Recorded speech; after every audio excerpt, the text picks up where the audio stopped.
Assalamualaikum warahmatullahi wabarakatuh. Perkenalkan, nama saya Alia Fauzia Hamida dari kelas KJ001 mata kuliah Elektrofisika dan Sumber Fisis dengan nomor induk mahasiswa 2020060604. Pada video kali ini saya akan membahas mengenai traksi lumbar.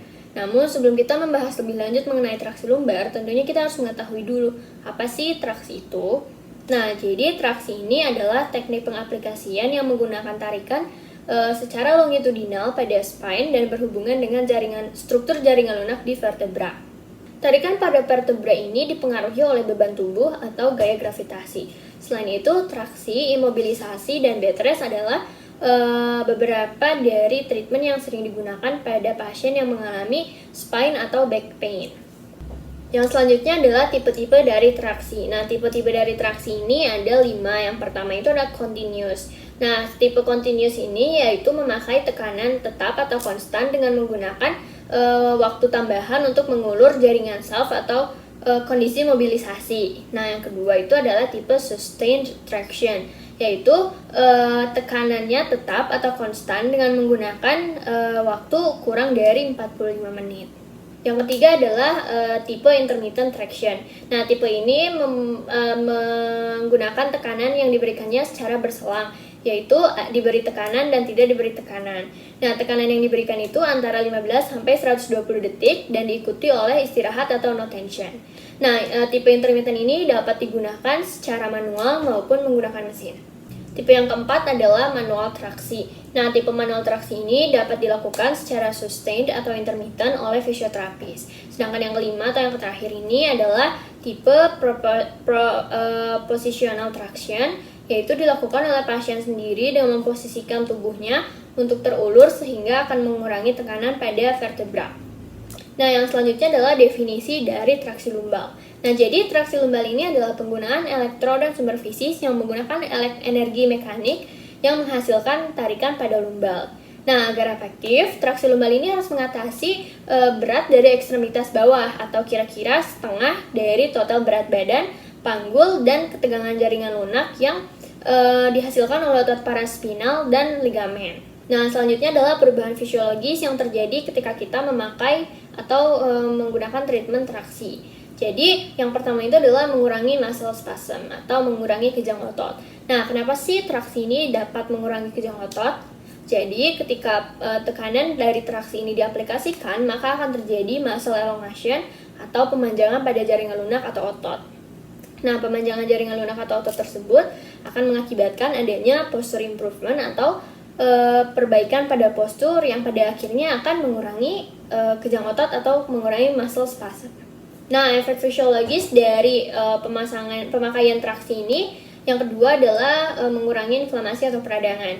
Jadi setelah jaringan lunak memanjang atau muscle elongation terjadi, maka akan terjadi separation of vertebra bodies atau terpisahnya badan dari vertebra. Nah, terpisahnya badan dari vertebra tersebut akan menghasilkan pergerakan pada lumbal. Sedangkan pergerakan pada lumbal ini akan membuat facet joint opening atau facet joint membuka. Nah, facet joint membuka itu akan menyebabkan turunnya tekanan proinflamatori yang akan menghasilkan tubuh kita menurunkan inflamasi atau peradangan. Dan efek fisiologis yang ketiga adalah tissue repair atau perbaikan pada jaringan. Sedangkan efek fisiologis yang terakhir yaitu mengurangi rasa nyeri dapat dirasakan ketika 3 alasan atau 3 efek fisiologis yang sudah saya sebutkan tadi itu terjadi. Jadi setelah adanya pengurangan muscle spasm, lalu ada pengurangan inflamatori atau inflamasi, dan yang ketiga adalah perbaikan jaringan, maka tubuh kita akan mengurangi rasa nyeri. Yang selanjutnya adalah indikasi dari pemakaian traksi. Nah, yang pertama itu adalah kondisi pasien yang mempunyai nerve root compression. Yang kedua adalah kondisi pasien di mana pasien mempunyai radicular pain. Yang ketiga adalah kondisi pasien di mana pasien mempunyai lumbar muscle spasm. Yang keempat adalah kondisi pasien di mana pasien mempunyai penyakit herniated or protruding intervertebral disc. Yang kelima adalah kondisi pasien di mana pasien mempunyai degenerative disc disease. Yang keenam adalah kondisi di mana pasien mempunyai osteoartritis. Yang ketujuh adalah kondisi di mana pasien mempunyai facet joint pathology. Yang selanjutnya adalah kontraindikasi pemakaian traksi atau kondisi-kondisi di mana pasien tidak disarankan atau bahkan tidak diperbolehkan untuk menjalankan treatment ini. Yang pertama itu adalah acute injury atau cedera akut. Yang kedua adalah rheumatoid arthritis. Yang ketiga adalah spinal cord compression. Yang keempat adalah extruded disc fragmentation. Yang kelima adalah kondisi pasien menjadi lebih buruk ketika setelah diberi treatment. Yang keenam adalah unstable spine atau tidak stabilnya tulang belakang. Yang ketujuh adalah disease affecting the vertebrae or cord atau penyakit-penyakit yang dapat mempengaruhi tulang belakang atau sumsum tulang belakang, termasuk kanker atau kanker dan meningitis. Yang kedelapan ada vertebral fracture atau tulang belakangnya retak. Yang kesembilan adalah flexion atau extension is contraindicated atau fleksi dan ekstensinya itu termasuk ke dalam kontraindikasi. Dan yang ke-10 adalah positive vertebral artery test atau tes pada arteri tulang belakangnya hasilnya itu positif. Dan yang terakhir adalah osteoporosis. Nah, yang selanjutnya adalah dosis dari penggunaan traksi. Jadi yang pertama itu adalah maksimal traction force atau tekanan maksimal traksi, yaitu cara menghitungnya adalah dengan menghitung 50% dari total berat badan. Sedangkan yang kedua adalah minimal traction force, yaitu tekanan minimal pada traksi, yaitu dengan cara menghitung 50% dari nilai maksimal traction force. Untuk yang ketiga adalah tipe, time atau waktu atau durasi. Nah, jadi untuk setiap kasus itu waktunya berbeda-beda. Contohnya pada facet joint patologi dia membutuhkan waktu 20 menit.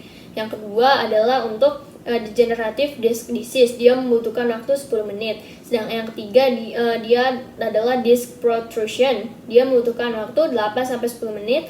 Sedangkan untuk muscle spasm dia membutuhkan waktu 20 menit. Nah, yang selanjutnya untuk mode dia ini dapat dipakai secara continuous atau intermittent. Yang selanjutnya adalah metode pengaplikasian dari lumbar traksi. Nah, jadi yang pertama itu adalah tahap persiapan. Nah, pada tahap persiapan ini kita akan mengaplikasikan pelvic belt langsung ke kulit pasien. Tahap kedua adalah belt alignment atau pensejajaran sabuk. Pada tahap ini kita harus memastikan bahwa batas teratas dari pelvic belt ini harus diposisikan di batas bawah dari target region. Sedangkan bagian atas dari support belt harus diposisikan tepat di atas iliac crest. Tahap ketiga adalah thoracic support belt application atau pengaplikasian belt pendukung yang disimpan di thoracic. Nah, thoracic belt ini harus disimpan di batas teratas dari target region dan harus memotong bagian bawah dari tulang rusuk. Tahap keempat adalah mengunci meja. Nah, pada tahap ini kita harus memastikan meja terkunci dan potongan meja juga terkunci. Pastikan juga target region ditempatkan tepat di atas potongan meja. Yang kelima adalah hubungkan strap ke meja. Pada tahap ini kita akan menyambungkan straps ke dalam meja. Yang keenam adalah tighten belt atau mengencangkan belt. Pada tahap ini kita akan memastikan belt terpasang dengan kuat sembari pasien sudah terbaring di atas meja. Setelah target region sudah berada di atas potongan meja, pastikan jika sekarang potongan meja tersebut tidak terkunci. Selain itu, pastikan juga strap traction terkunci dan sudah mengecek ulang bahwa support belt sudah dengan kuat mensupport pasien dan menstabilkan pasien. Yang ketujuh adalah 90-90 position. Nah, pada tahap ini, ubah posisi pasien menjadi seperti yang ada pada di video. Setelah itu, sambungkan traction belt ke unit traksi. Yang kedelapan adalah menghubungkan unit-unit dan mengatur parameter sesuai dengan dosis yang tersedia. Yang selanjutnya adalah nyalakan unit dan informasikan kepada pasien apa yang akan dirasakan oleh pasien tersebut. Sekian yang dapat saya sampaikan mengenai traksi lumbar. Mohon maaf bila ada banyak kesalahan. Terima kasih atas perhatiannya. Wassalamualaikum warahmatullahi wabarakatuh.